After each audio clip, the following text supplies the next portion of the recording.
más bien en la casa, porque vamos ahorita a ir al hospital, es muy complicado, porque están todas las zonas llenas de COVID, ¿sí? Y pues ya sabemos cómo se maneja, pero como que están llegando muy tarde, ¿sí?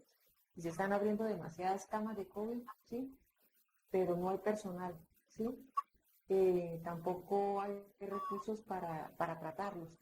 La gente cree en Colombia que la unidad de cuidados intensivos es un ventilador, ¿sí? Y eso es toda la unidad de cuidados intensivos, eso no es, ¿sí? Una unidad de cuidados intensivos es el personal sobre todo y medicamentos de calidad, ¿sí?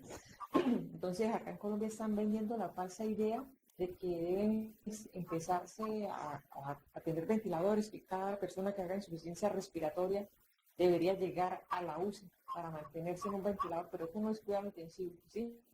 El que piense eso, de pronto es un político que no sé qué estará pensando en ese momento, pero tiene una idea muy errónea, ¿sí?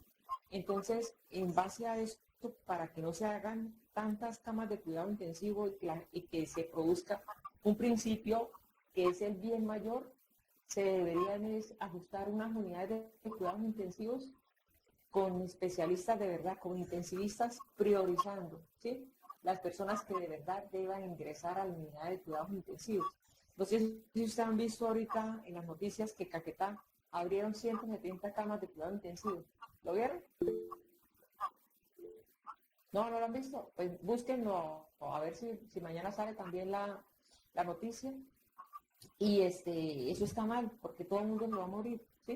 En cambio, si hicieran, desde el punto de vista de bioética, ¿sí? Una selección de verdad de los pacientes que se van a beneficiar de estar en la unidad de cuidados intensivos, posiblemente la gente que vaya a sobrevivir es más, ¿sí? O sea, no es lo mismo, vamos a tener 25, 40 años, a tener 80 años, estar al final de la vida, pero acá quieren meter a todo el mundo en cuidados intensivos, ¿sí? Entonces, en esta media hora vamos a ver aspectos bioéticos relacionados a la pandemia del COVID, ¿sí? Les recomiendo un artículo muy bueno que es de la revista colombiana de cirugía, que es en base a un artículo de un doctor Chan de Pittsburgh, ¿sí? Y da unas recomendaciones basadas en toda la literatura, en lo que hubo de experiencia en todos los lados, y me parece que es esto bastante adecuado al enfoque que él da. Entonces, esta foto ya la han visto ustedes en varias oportunidades, en la zona de expansión del hospital Erasmo II. Allá solamente, pues, estamos dos intensivistas de escuela, ¿sí? Yo que estoy en la mañana y un doctor que está en la tarde, pues el resto son internistas, cirujanos, anestesiólogos que trabajan en cuidado intensivo.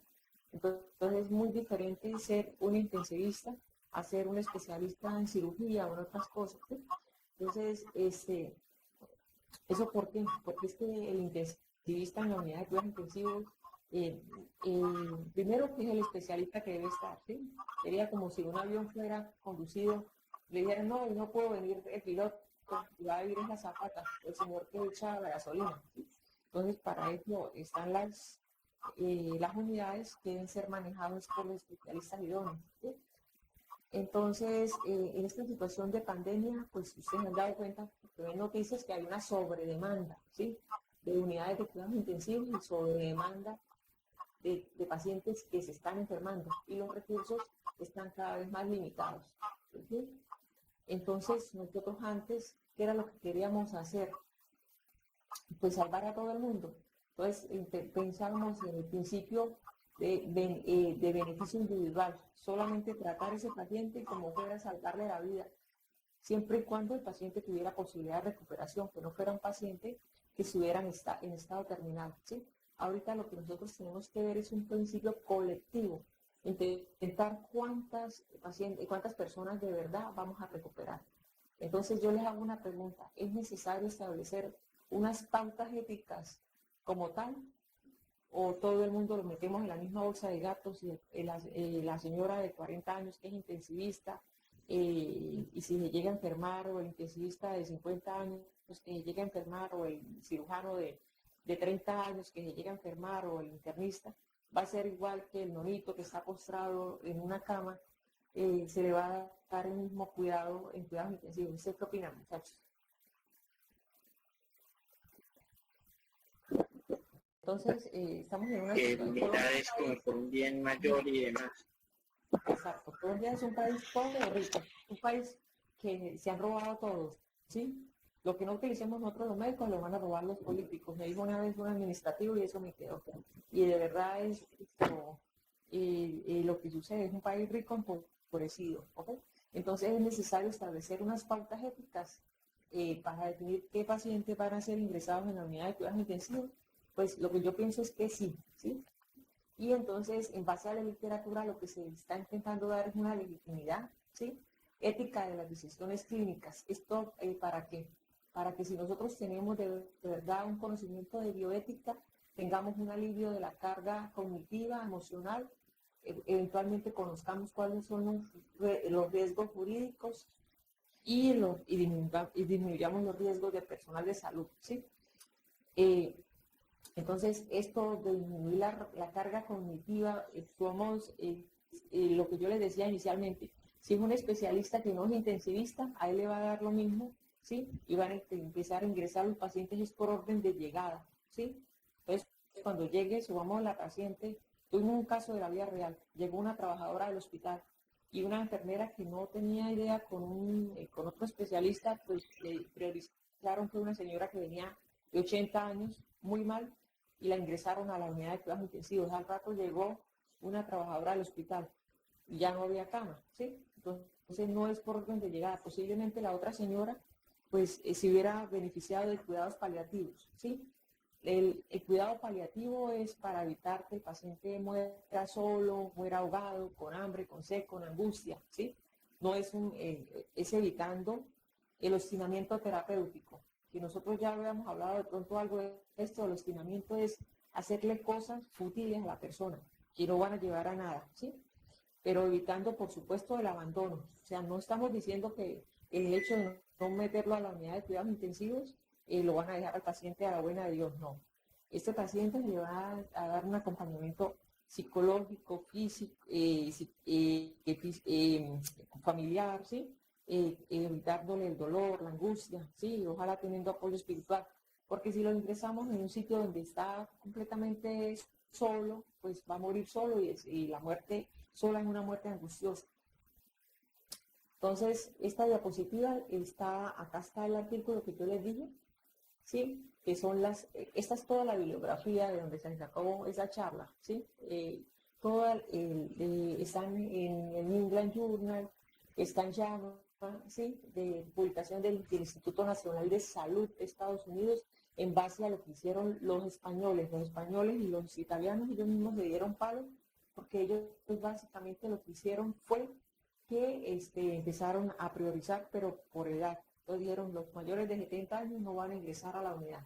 Eso no debe ser, porque la edad nunca debe ser un criterio para priorizar solamente, porque puede haber un señor de 70 años que está muy bien clínicamente, ¿sí? Puede ser inclusive la persona que vaya a estar trabajando en la vacuna para descubrir la cura del COVID o alguien muy de alto valor social.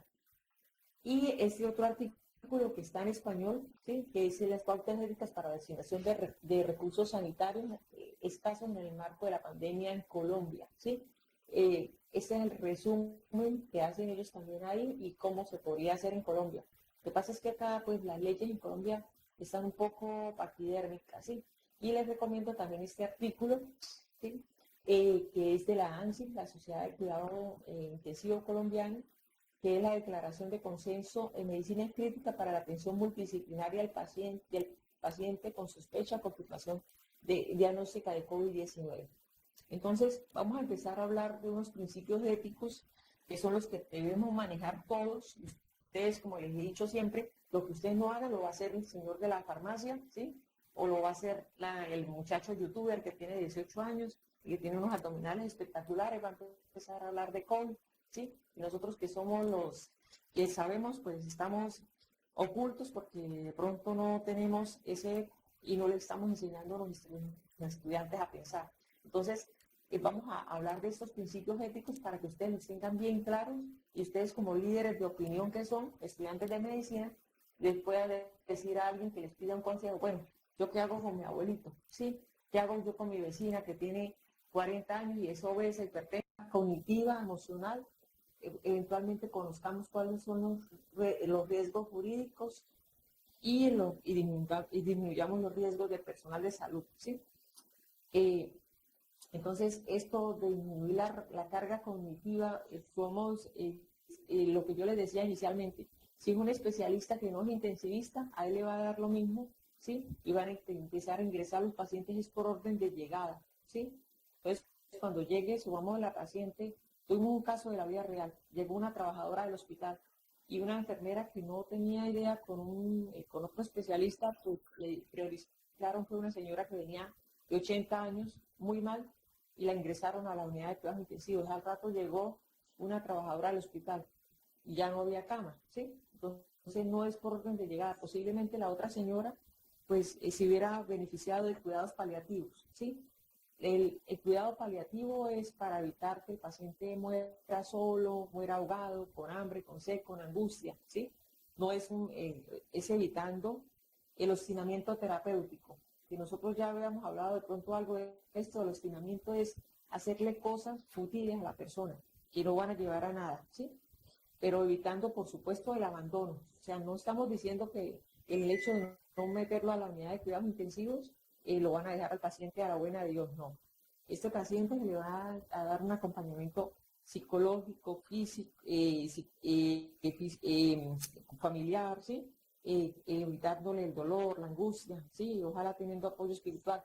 Porque si lo ingresamos en un sitio donde está completamente solo, pues va a morir solo y la muerte sola es una muerte angustiosa. Entonces, esta diapositiva acá está el artículo que yo les dije, ¿sí? Que son esta es toda la bibliografía de donde se sacó esa charla, ¿sí? Están en el New England Journal, están en JAMA, ¿sí? De publicación del Instituto Nacional de Salud de Estados Unidos, en base a lo que hicieron los españoles y los italianos, ellos mismos le dieron palo, porque ellos básicamente lo que hicieron fue que empezaron a priorizar, pero por edad. Entonces dijeron, los mayores de 70 años no van a ingresar a la unidad. Eso no debe ser, porque la edad nunca debe ser un criterio para priorizar solamente, porque puede haber un señor de 70 años que está muy bien clínicamente, ¿sí? Puede ser inclusive la persona que vaya a estar trabajando en la vacuna para descubrir la cura del COVID o alguien muy de alto valor social. Y este otro artículo que está en español, ¿sí? Que es las pautas éticas para la asignación de recursos sanitarios escasos en el marco de la pandemia en Colombia, ¿sí? Ese es el resumen que hacen ellos también ahí y cómo se podría hacer en Colombia. Lo que pasa es que acá, pues, las leyes en Colombia están un poco paquidérmicas, ¿sí? Y les recomiendo también este artículo, ¿sí?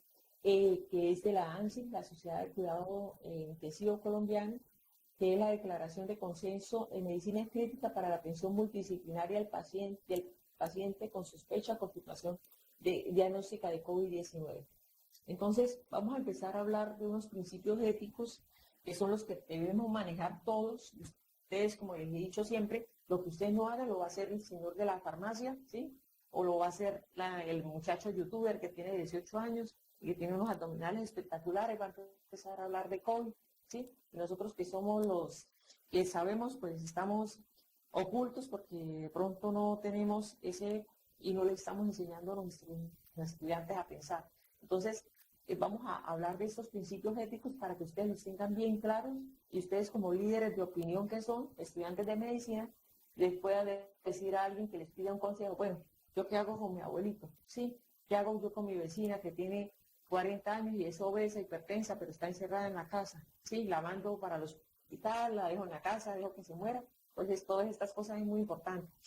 Entonces, hay un principio de dignidad y autonomía. Eso significa que la persona, supongamos si su vecina que tiene 30, 40 años, es obesa, hipertensa, se quiere quedar en la casa y se quiere morir, pues entonces ella, en uso de sus facultades físicas y mentales, pues tiene derecho de autonomía a decidir lo que ella quiera, ¿sí?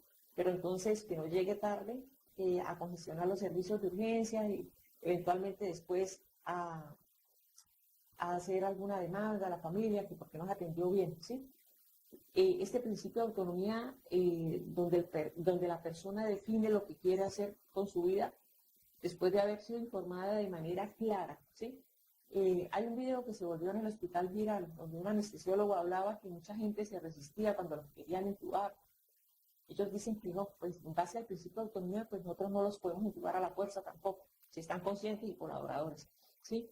Ellos saben que de pronto con la intubación, pues nunca se van a volver a despertar y nunca van a volver a ver la familia. El problema del COVID es que produce una hipoxemia silente, ¿sí? El paciente está saturando 70 con una cánula de alto flujo o con una máscara de alto flujo, y eso le daría al 100%, eso le daría una PAPI de 70, pero a ellos no les duele nada hasta que ya claudica, hasta que su reserva fisiológica se va. Entonces es muy tarde cuando ya de pronto ellos deciden que sí, o correr uno a intubarlos en paro, entonces hay el riesgo de que nosotros nos enfermemos también, nos infectemos. El principio de igualdad, pues, es tratar a todo el mundo por igual, ¿sí? El principio del bien mayor sería intentar salvar la mayor cantidad de personas. Les pongo el ejemplo de Caquetá, de Florencia, 170 camas de cuidado intensivo, sin ningún intensivista, ¿sí? Sin medicamentos ni nada. ¿Cuántas personas se van a morir? Pues yo creo que todas las que ingresen a cuidados intensivos. Esto no lo estoy criticando yo. La primera vez que me di cuenta que iban a hacer esto fue a principios de julio, en un artículo que me mandaron. El principio de equidad va muy de la mano con el principio del bien mayor. Vamos a definir qué pacientes son los que se benefician. Y el principio de transparencia, todas las acciones que yo haga tienen que estar por escrito, ¿sí? Y yo haberle informado de manera clara al resto del equipo multidisciplinario, a la parte administrativa, qué es lo que yo quiero como intensivista. Entonces, estos procesos los debería liderar pues la persona que estudió cuidado intensivo, ¿sí? No el cirujano recién graduado, que no sabe leer unos gases ni nada de esas cosas. Pero en Colombia el problema es que cualquiera puede trabajar en cuidado intensivo, entonces a veces por eso no tenemos de pronto bien organizado la estructura de lo que es una unidad de cuidados intensivos. ¿Ves? Entonces, ya habíamos hablado que el principio de dignidad y autonomía se debe reconocer y respetar lo que la persona quiere, ¿sí? Entonces, lo que ya les había dicho, que la persona tiene derecho a aceptar y rechazar, ¿sí? Lo que los médicos le propongan, ¿sí? Entonces, acá está el principio o aceptación de rechazo del tratamiento, ¿sí? ¿Cómo lo haría eso? Entonces, si a la persona, supongamos, llegó hipoxémico, se le dice que se debe intubar porque no respondió al oxígeno ni a la reanimación, entonces dicen no, entonces firma desistimiento. En Colombia existe una cosa que se llama voluntades anticipadas, ¿sí? Que empezó a regir a partir del 2016, que con esto la persona va ante un notario público o lo puede hacer ante dos testigos que no dependan de él, o sea, ni los hijos ni la mujer, pues podrían ser dos amigos o del médico y quedaría plasmada en la historia clínica, ¿sí? Pero eso lo tuvo que haber hecho con anterioridad, se llaman voluntades anticipadas. Entonces, como dice, siendo una mujer joven, dice, no, a mí si eventualmente me atropella un camión o me da COVID y yo veo que me van a hacer tracto y gastro, prefiero no, hasta ahí suspendan el tratamiento, pero eso tiene que estar bien legalizado. Acá en Colombia eso pareciera la guerra de las galaxias, pero eso ya está escrito, ¿sí? Desde el año 2016. ¿Vamos bien, muchachos? Sí, bueno, vale. Bueno, entonces, bueno, está bien. El principio de igualdad, ya que todos los ciudadanos son iguales en derecho y dignidad. Aquí independiente de la raza, del género, la religión, no se puede discriminar a nadie, ¿sí? De la posición social, de la capacidad económica, de la edad, de la condición de discapacidad física o mental y del valor social, ¿sí? Entonces, con este principio se debería brindar a todas las personas de cualquier posibilidad de tener discriminación. El principio más importante de todos es el principio del bien mayor. Acuérdense que al principio, cuando empezamos a hablar, yo les dije que eventualmente nosotros intentamos antes hacer una medicina individualizada. Todavía sí, pero ahorita intentamos hacer una medicina colectiva porque en ese momento sumamos la sedación que nosotros utilizábamos clásica, que era una benzodiazepina y un opioide. No hemos tenido posibilidad de utilizar benzodiazepinas desde hace como un mes. Hoy nos ha tocado utilizar otro tipo de sedantes y a veces no con muy buenos resultados, ¿sí? Pero la gente sigue queriendo que abran camas y siguen mandando un mensaje erróneo a la comunidad. Acuérdense que esto murió gente con recursos en países de primer nivel, ¿sí? Entonces, este principio exige asignar bienes y oportunidades a quien mayor posibilidad tengan de beneficiarse para recibirlas. Y aquí se debe priorizar, o sea, darles la oportunidad primero a quienes mayor posibilidad tengan de salvar su vida y de salvar años de vida. Entonces, pues acá serían las personas que estuvieran menos enfermas previamente, ¿sí? Y que eventualmente vayan evolucionando mejor y que en cierto modo pues sean más jóvenes fisiológicamente que otras, ¿sí?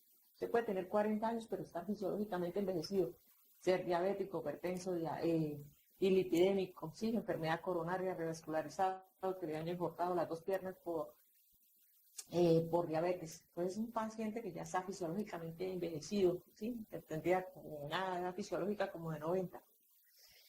Y no seguir este principio equivaldría a desperdiciar recursos y esfuerzos en los momentos de extrema necesidad. ¿Sí? Supongamos si yo agarro al señor que está postrado, poliscarado en la casa, que depende de oxígeno, y lo trato por lo mismo que una persona de 40 años que eventualmente fuera un médico o una médica joven y pudiera salvar muchas vidas, estaría yéndome en contra del principio del bien mayor. ¿Sí? Con que ustedes hoy se lleven al menos esto, me quedo contenta, porque eso es lo que los políticos no han entendido y mucha gente de pronto viendo el árbol no han visto el bosque y están cortando el árbol equivocado. Entonces estamos todos mal, ¿sí?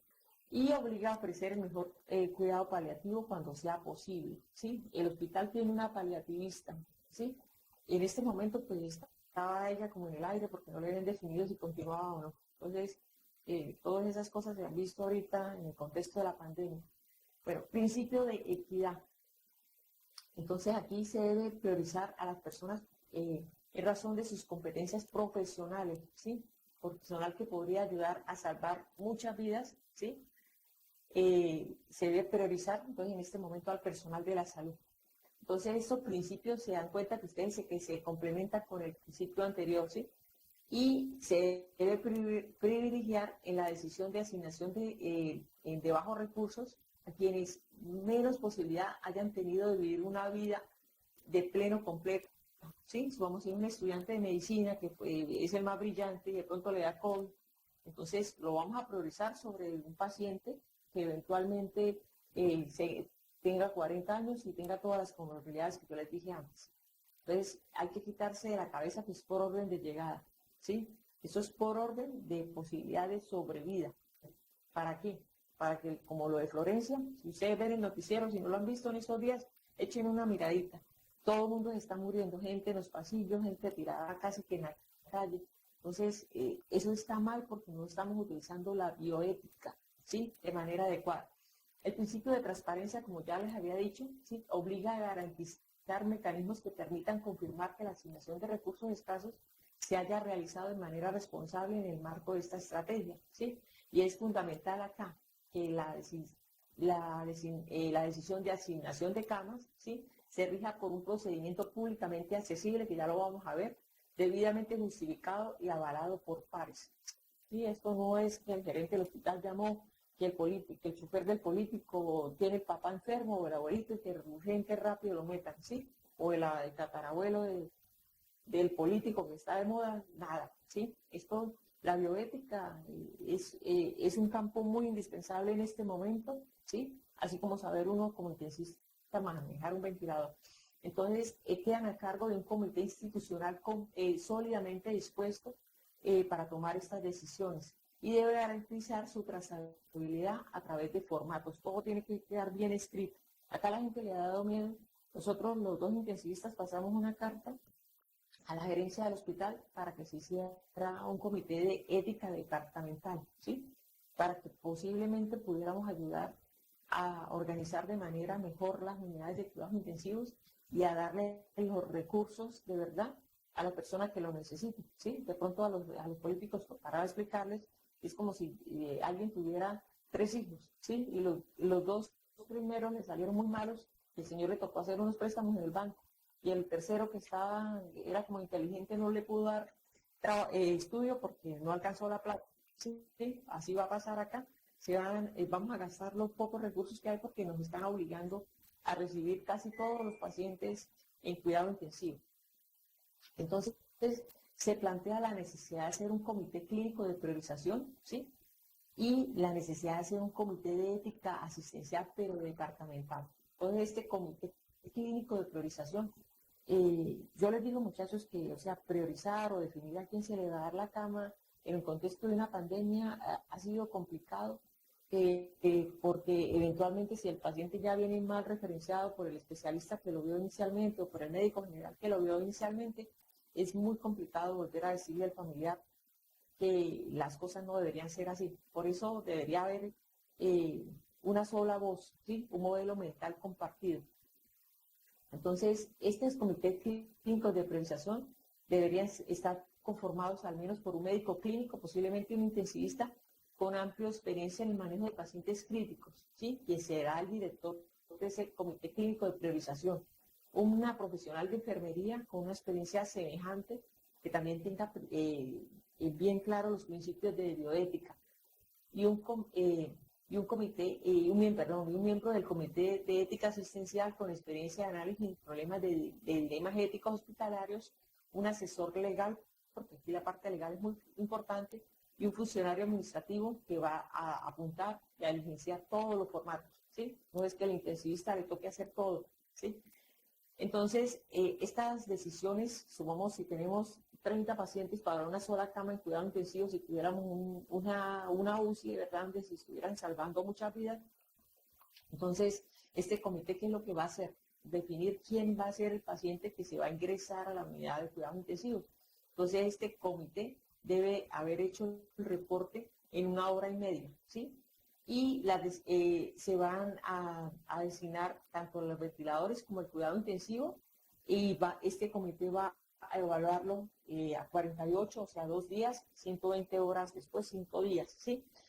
Y vamos a mirar cómo, si este paciente se está recuperando o no, pero siempre de la mano de cuidados paliativos. Entonces, la idea es que ustedes lleven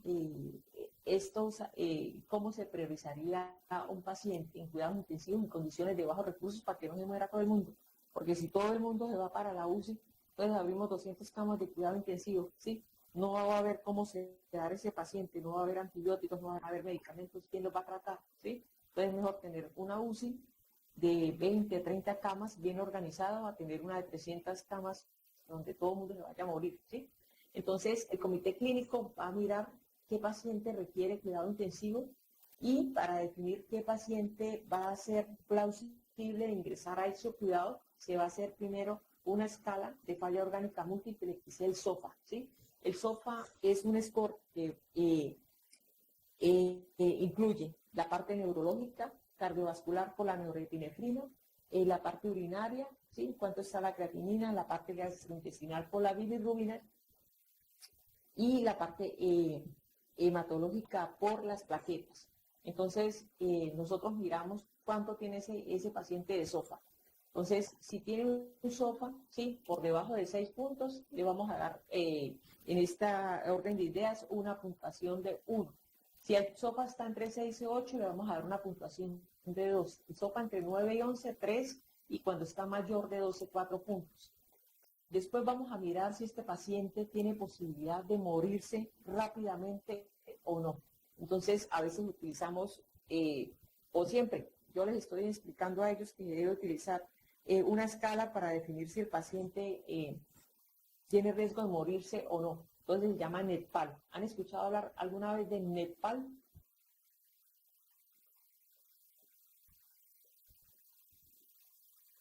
No, por de mi parte, no.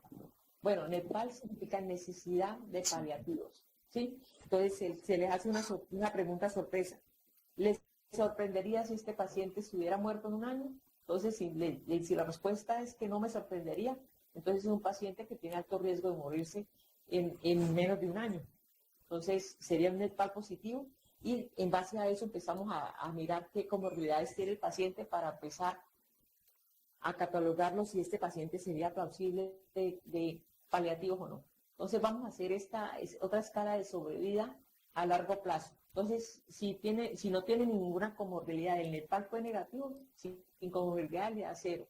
Con comorbilidades que impactan la sobrevida a largo plazo, 2. Y con comorbilidades que van a dejar de, van a producir la muerte en menos de un año, que vamos a dar 4. ¿Okay? Acá hay ejemplos de pacientes que van a morir al menos de un año. Entonces, un Alzheimer, el viejito postrado, ¿sí? Demente, poliscarado, una enfermedad oncológica que está recibiendo quimioterapia o radioterapia, pero de manera paliativa, pues esos pacientes pobrecitos están en una etapa terminal, ¿sí? Falla cardíaca, ¿sí? Con una fracción de eyección muy baja del 10%, 5%, con evidencia de fragilidad, ¿sí? ¿Ustedes saben la definición de fragilidad?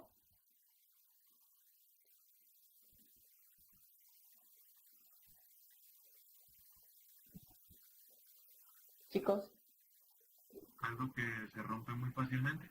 bueno, listo, eso es fragilidad, vale, está bien. Fragilidad en medicina significa que no tiene reserva funcional, ¿sí? Entonces, ya gastado por los años.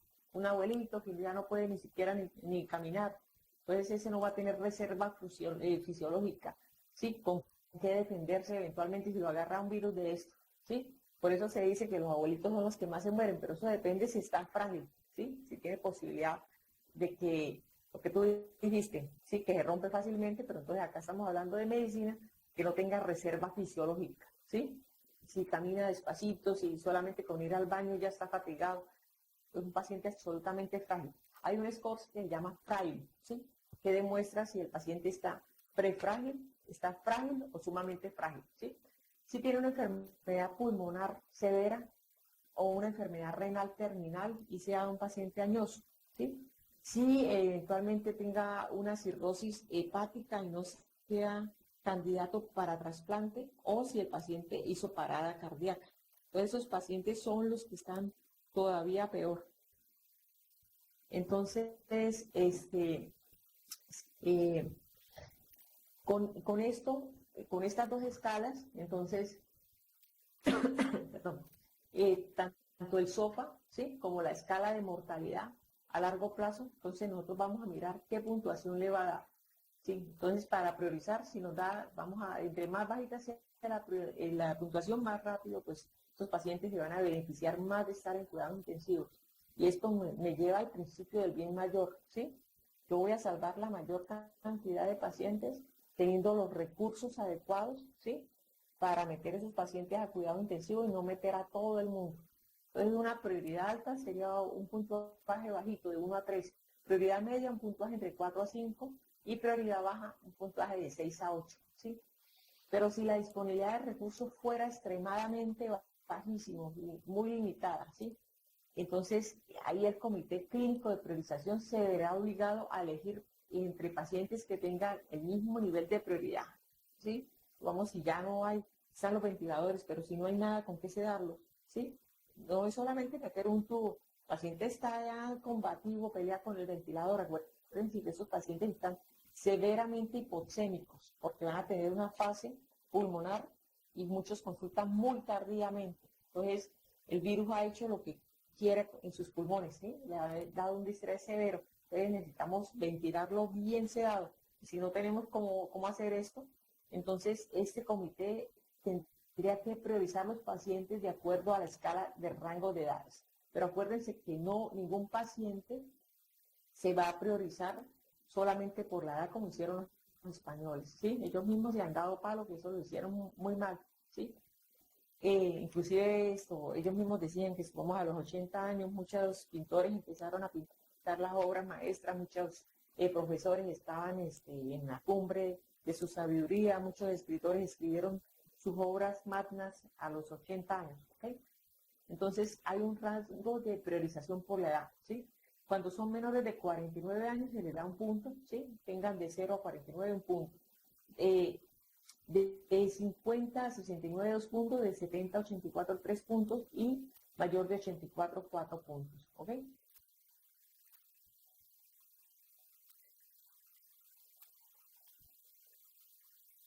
Entonces, bueno, el paso 3 va a ser, una vez se ha asignado eso en condiciones de recursos muy bajos, entonces el comité clínico de priorización va a tener que hablar con el paciente, con su familiar, que ya se le dio la camita en cuidado intensivo, pero como estamos absolutamente escasos de recursos, se le va a explicar que no sabemos si este paciente se vaya a morir o no, y que esto es una prueba terapéutica, ¿sí?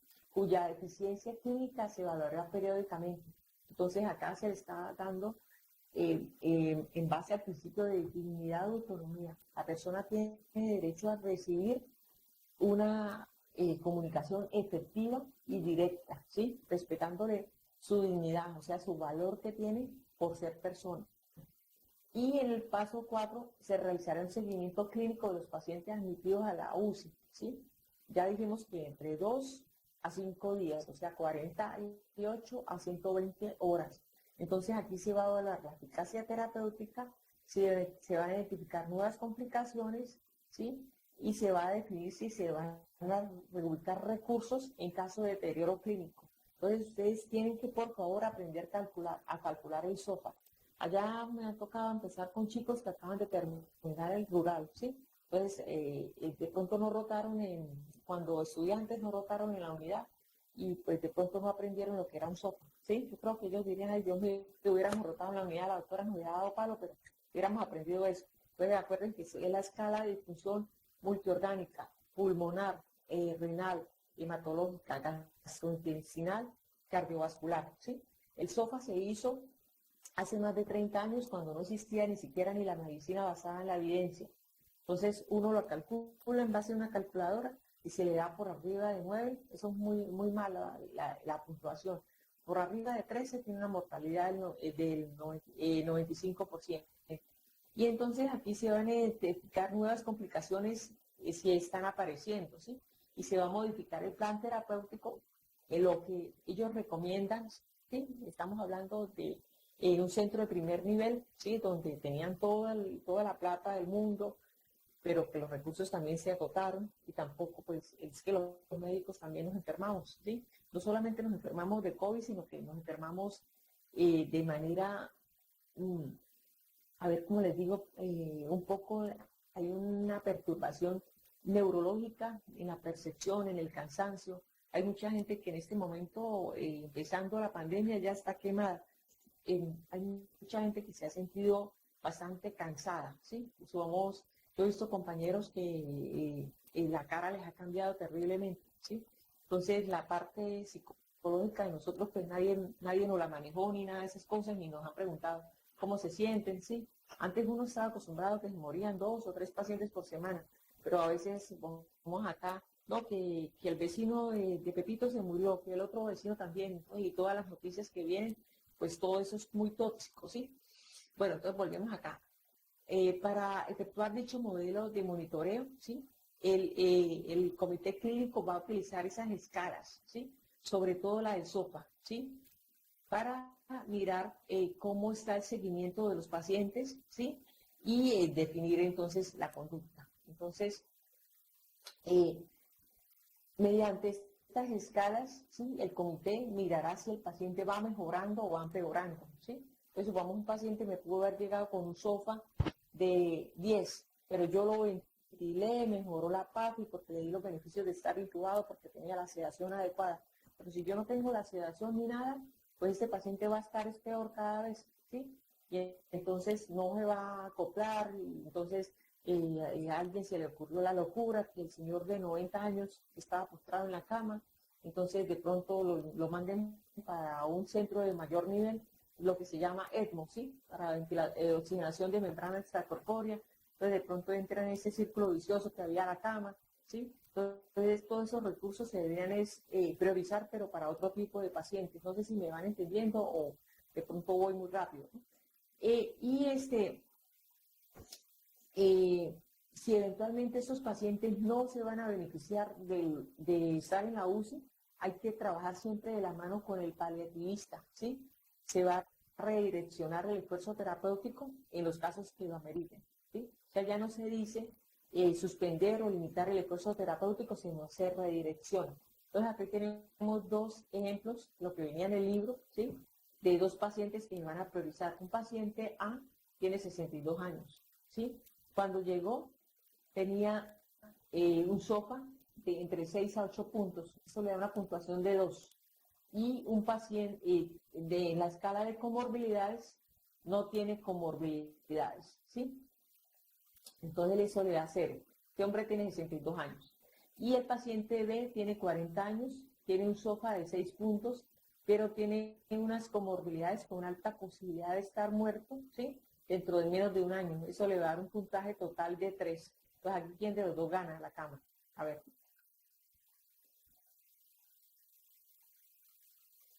Tranquilos, hablen porque esto es una cosa interesante y es discutida. Ustedes son la nueva generación. Antes uno se sacaba una frase de cajón y les decía, bueno, muchachos, ustedes los de la Unipamplona, que son los que nos van a tratar a nosotros. Y de verdad que los médicos de la Unipamplona se están tomando al hospital, ¿no? Bueno, ¿cuál priorizarían ustedes? ¿Cuál de los dos? Paciente A. Paciente. El que llegue primero. ¿Cómo que llegue primero? El paciente El A. paciente A ¿Pero por qué? tiene menos El paciente comorbilidades, A. Bueno, el que dijo que llegue primero no me entendió nada. pero tiene una sopa de 7, ¿no? Es más. Sí, tiene una es un sopa de 7, ¿ok? Pero el paciente B tiene un sopa de 6 puntos, pero las comorbilidades, ¿sí? Entonces estamos priorizando en base a esto. ¿Cuál de los dos le van a dar la cama? ¿Al más joven o al más viejo? A ver, Al más joven, al más viejo. A mi viejo. ¿Por qué? al más ¿Pero joven. por qué? Más viejo. Bueno, la edad no tiene nada que ver en este momento, ¿ok? Entonces estamos mirando... Al más viejo porque tiene menos comorbilidades y más posibilidades de superar el episodio. Bueno, Por el entonces tenemos pronóstico, que sumar. Bueno, no se la tienen que daría. sumar, ¿sí? ¿Por qué? Por el pronóstico que tiene el B, no se la estaría dando al B, sino a la. Entonces, ustedes van a hacer la escala de SOFA, ¿ok? ¿Cuánto les da la puntuación? Y van a anotar, ¿sí? ¿Quiénes son los que deberían estar en el comité clínico de priorización? ¿Quiénes? A ver, recuerden. ¿Quiénes eran? El Un intensivista, intensivista con bastante experiencia y una enfermedad que también con experiencia sobre el área. Ujú, ¿y un quién más? Un asesor legal, funcionario también de la parte legal. Ujú, ¿y quién más? un miembro del comité de ética médica ¿Y quién más? y un funcionario Y un administrativo. administrativo. Sí, que copiara todo, ¿ok? Y entonces nosotros, en base a este modelo de priorización, que no lo inventé yo, sino que está escrito en la literatura, entonces vamos a priorizar al paciente A, ¿sí? Porque tiene 2 puntos y el paciente B, aunque tiene 40 años, tiene 3 puntos. Entonces se prioriza al A, ¿sí? Bueno, perfecto, ¿ok? Entonces, Doctora, una pregunta dime. en cuanto a eso. El SOFA se hace para valorar la falla orgánica multisistémica. En ese caso, a pesar de que el otro paciente tenga un mayor puntaje, prima el hecho de que eso se pueda tratar y superar el evento en cuanto a lo de las comorbilidades, que es algo más a largo plazo que puede generar. Supongamos que el paciente B, a ver, le pongo un ejemplo. Era el paciente de 40 años, obeso, hipertenso, dislipidémico, que está postrado, ¿sí? Y que tiene ya, le amputaron las piernas, ¿sí? Entonces, ese paciente pues tiene poca reserva funcional, ¿sí? Pero en este modelo de priorización se priorizaría al paciente A, ¿sí? De pronto ese era un profesor de matemáticas que estuvo en la casa enfermo, que llega con el SOFA, pero estaba sano previamente, ¿sí? A ver, si fuera un médico, a ver, si fuera, vamos a ver, un doctor del hospital, ¿sí? ¿Tendría que pasar por ese modelo de priorización o no? ¿Lo meto en la misma bolsa de gatos de todo el mundo? ¿Lo pongo a hacer fila o no? No, se supone que debe tener, pues, por su valor social, debe ser priorizado, o sea, sin pasar por eso. Exacto, exacto. Pasa de una, ¿ok? Por la gran cantidad de vidas que va a ayudar a salvar. Ustedes han dado cuenta, digamos, que han visto de pronto noticias, dice que el doctor intensivista cayó esto, pongamos otra especialidad para no meterme con la mía, pero que un anestesiólogo cayó enfermo de COVID. Doctora, ¿Sí? Ujú. Sí, dime. Dime.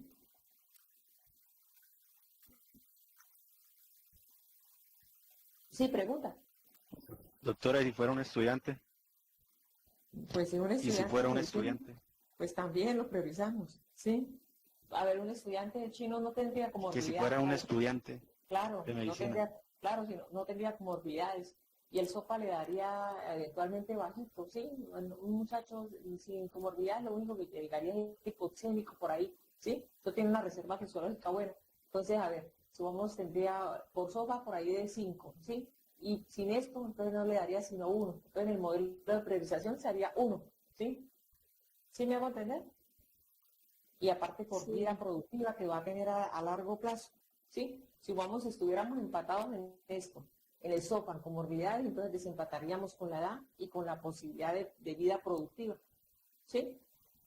La pregunta está muy buena, ¿verdad? Aunque era miedosa, pero la pregunta está muy buena. Bueno, ¿ustedes saben qué son los cuidados paliativos, muchachos? ¿Han escuchado eso? No, Pues sí, Pues yo sé que son cuidados que se le dan a una persona en su etapa final, ya cuando no, pues, no tiene como una sobrevida o algo. una sobrevida clara. Bueno, entonces los Ajá. pacientes no se van a priorizar, ¿sí? Para manejo en bajos recursos, se les va a mandar a cuidados paliativos, ¿sí? A estos pacientes se les va a hacer una reorientación terapéutica hacia el bienestar. Entonces, los que votaron conmigo el año pasado saben que siempre preguntábamos que cuáles eran las condiciones para que el paciente falleciera en paz, ¿sí? O sea, ¿qué es lo que necesita una persona para morir? Que no tenga ni hambre, ni sed, ni dolor, que no tenga angustia, que tenga apoyo espiritual, ¿sí? Y aquí se va a asegurar el manejo adecuado de los síntomas, ¿sí? Si lo meten en una unidad de cuidados intensivos donde no hay nada con qué tratar, entonces el paciente va a morir peleando con el ventilador, ¿sí? Abandonado de su familia porque no van a poder estar allá con él. Entonces, si vamos a estar en una zona donde no estuviera ventilado, ¿qué se hace en las instituciones? Se firma un consentimiento informado. Supongamos ustedes si tienen un tío, la novia, ¿sí? Tuvieran una novia que listo, ya la muchacha no va para cuidados paliativos, no va para la UCI, sino para cuidados paliativos, porque eventualmente, pongámosle que tuviera una enfermedad muy grave de base. Entonces, listo, no la metemos allá en la unidad de cuidados intensivos y no va para la unidad de paliativos, y allá ustedes firmarían un desistimiento de eventualmente de mandar al hospital, ¿sí? Si se llegaran a contaminar por coronavirus, ¿sí? Y la podrían acompañar en su momento, en el momento que se fuera. Ustedes son unas personas jóvenes que saben todo lo de uso de protector, ¿sí? Para medidas de bioprotección, entonces posibilidad de contaminarse pues muy bajita, ¿sí?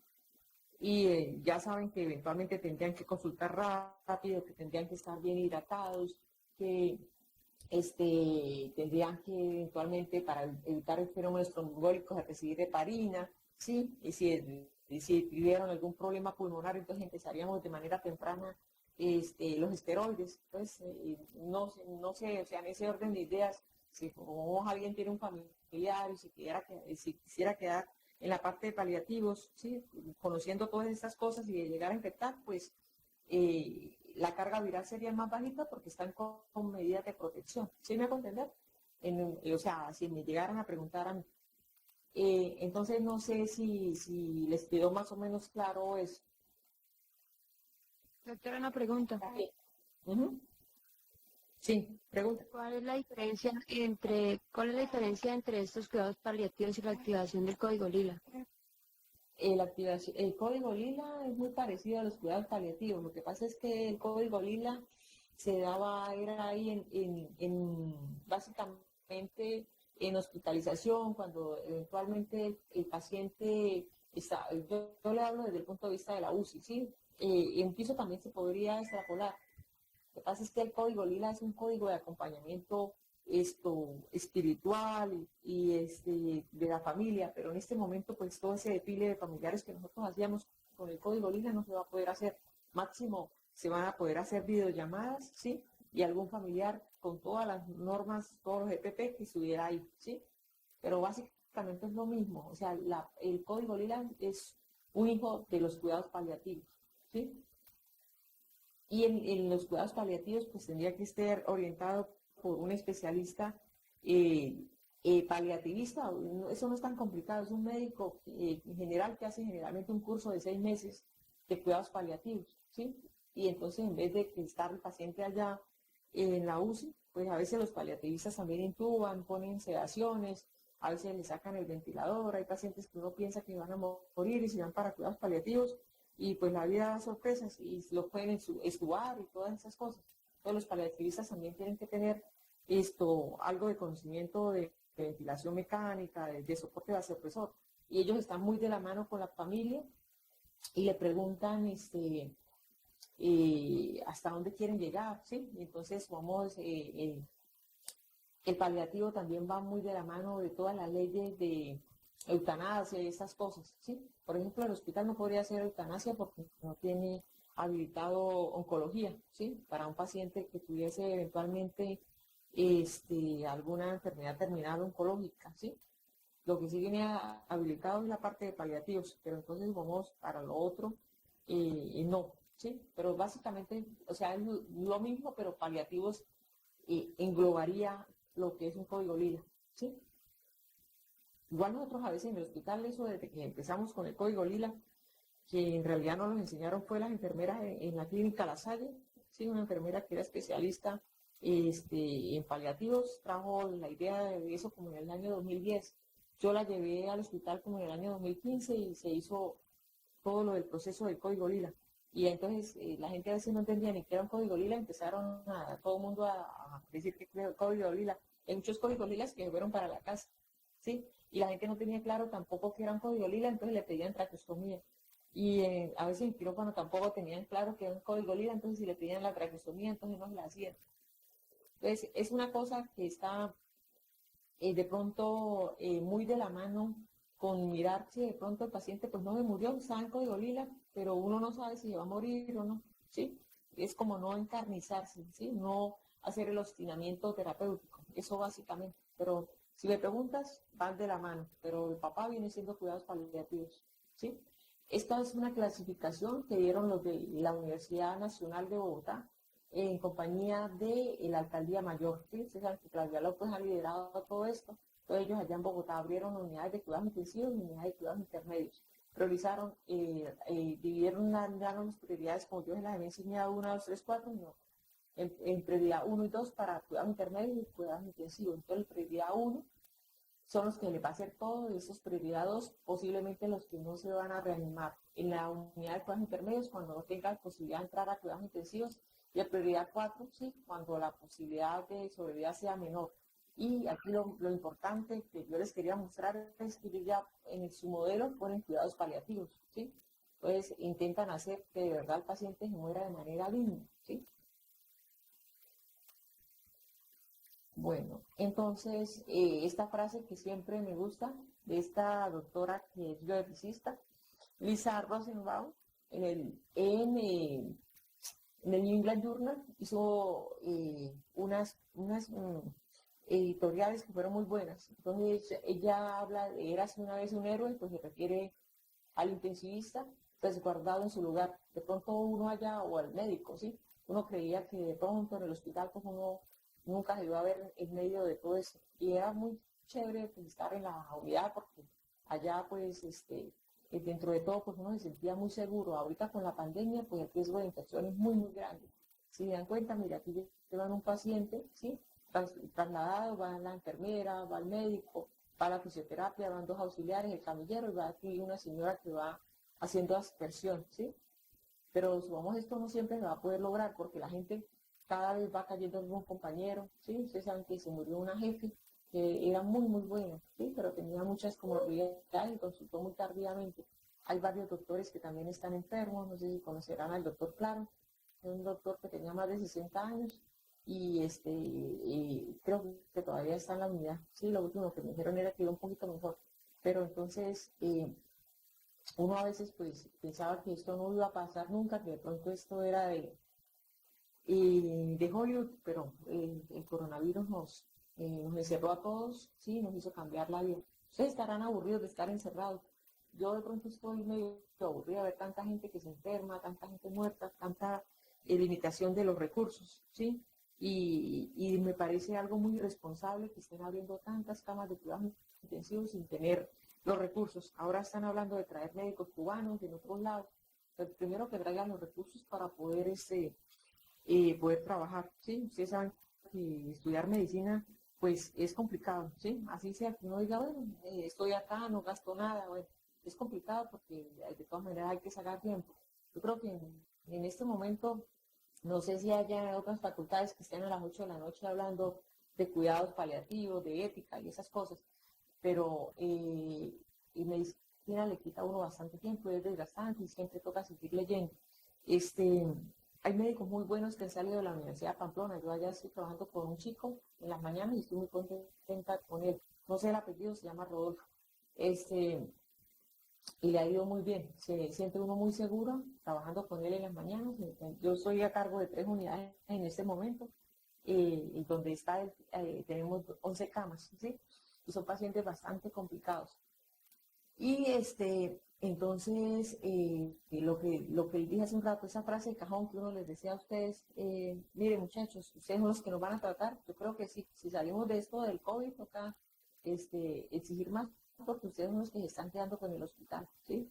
Pero muchachos, esto era lo que les quería contar. No sé si tengan alguna pregunta, ¿sí? Recuerden que ustedes son líderes de opinión, ¿sí? Yo no soy dueña tampoco de la verdad absoluta, ¿sí? Esto cambia. De pronto lo que yo les diga ahora, de pronto el otro año no había necesidad de priorizar, los políticos tenían razón. Pero ahorita en base a toda la documentación científica, yo creo que se debe no abrir tantas camas, 200 camas de cuidados intensivos. ¿Quién las va a manejar? ¿Sí? Si más o menos el 30% de la población en el hospital de las enfermeras están enfermas, ¿sí? Aparte que tampoco la gente no está bien remunerada, no le han pagado a tiempo. No sé si han visto noticias, todo eso juega en contra, ¿sí? No sé si me quieran preguntar alguna cosita. Tenemos 5 minuticos para preguntas, muchachos. Doctora, en un ejemplo de que el paciente ya se encuentre en la cama, ¿sí? Recibiendo apoyo ventilatorio, pero sufre una descompensación, sea un paciente con muchas comorbilidades, tenga una PAFI menor a 60 y esté esperando otra persona, quizás con mayores probabilidades, ese paciente se le puede quitar el apoyo ventilatorio y redireccionarlo. Sí, eso es lo que dice la literatura, ¿sí? Acá lo que pasa es que esto se pasó desde marzo a la parte administrativa y ellos han hecho un silencio administrativo, ¿sí? Inclusive hubo una reunión con los altos mandos de acá de Cúcuta y a mí me pusieron a exponer, fue más chiquitico, pero muy parecido a esta charla, y me dijeron, doctora, muy interesante. Después me invitaron a después algo más y todavía estamos esperando que se haga un comité de ética departamental. No ha habido ninguna respuesta, ¿sí? No sé si eso le contesta la pregunta. O sea, en teoría, en base a la literatura de otros lados, entonces dicen, doctora, es que no estamos en Harvard, ¿sí? Esa no es la respuesta para un intensivista que está preocupado. Y yo lo que quiero como docente de ustedes es abrirle los ojos, que no es solamente acá lo de Cúcuta, ¿sí? Que acá, supongamos, la ley no funciona, ¿sí? Que los policías, en vez de estar controlando que la gente esté en la casa, están sacándole parte al que pasó un semáforo, ¿sí? Cosas que no tienen una conciencia situacional, ¿sí? ¿Querían preguntar algo más, muchachos? Tenemos un minutico. Sí, esto, lo de la priorización se está llevando a cabo en otras ciudades de Colombia. Yo vi un reportaje de la Javeriana, ¿sí? Y ellos decían que se empiece a priorizar, ¿sí? Pero esto no depende si nosotros lo hacemos que lo haga Colombia o no lo haga. O sea, este es un documento que sacó también la Sociedad de Cuidado Intensivo Colombiano y habla en relación a la experiencia de otros países, ¿sí? Cómo han logrado contener la pandemia. La idea es que no todo el mundo se enferme al mismo tiempo para que las camas de cuidados intensivos estuvieran disponibles, ¿sí? Pero como no van a estar disponibles ni sedación ni nada de esas cosas, entonces va a ser como una UCI, discúlpenme la expresión, una UCI coja, ¿sí? Una UCI de mentiras, ¿sí? Entonces, la idea era que pues acá nosotros estamos en el norte de Santander, ¿sí? Nos reuniéramos todos y dijéramos, mire, esto es lo que vamos a hacer, este es nuestro plan, porque somos los epidemiólogos, hablan y entonces siempre estamos en pico para ellos, ¿sí? Hablan y hablan, pero ¿dónde están las soluciones? ¿Sí? Alguien tiene que tener un pensamiento pragmático y dar una solución. O sea, yo no soy dueña de la verdad absoluta, como les dije hace un rato, pero sí al menos les meto esa inquietud de lo que debería hacer, ¿ok? ¿Tienen alguna última pregunta, muchachos?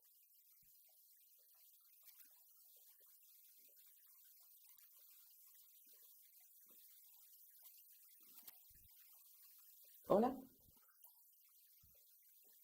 Chicos. Gracias, doctor. Sí, dejamos acá entonces, muchachos. Muchachos, mire, yo no sé cómo vaya a seguir ese COVID. Yo creo que vayan a llamar a no sé a quién a trabajar, porque ya ahorita casi no hay médicos. Estoy contando la verdad. En la otra UCI que se abrió hace poquito, estoy pasando ronda en la mañana hasta con 2 médicos que acaban de venir del rural, ¿sí? Entonces, básicamente, lo que les estoy enseñando es esto, ¿sí? Bioética. Les estoy enseñando lo básico de ventilación mecánica, les estoy enseñando scores de gravedad, ¿sí? En monitoreo hemodinámico. Entonces, por eso preferí, en vez de darles a ustedes una CLS, que eso después lo podemos hacer, todo enfocado en la crisis que se está viviendo en este momento por coronavirus, ¿ok? Entonces dejamos acá, chicos, espero que les haya servido, ¿vale? Entonces dejamos el próximo encuentro para la otra semana, entonces lo cuadramos con Diego, ¿vale? Discúlpenme a veces si les incumplo, pero es que estamos en una pandemia y de verdad que estamos en pico, ¿sí?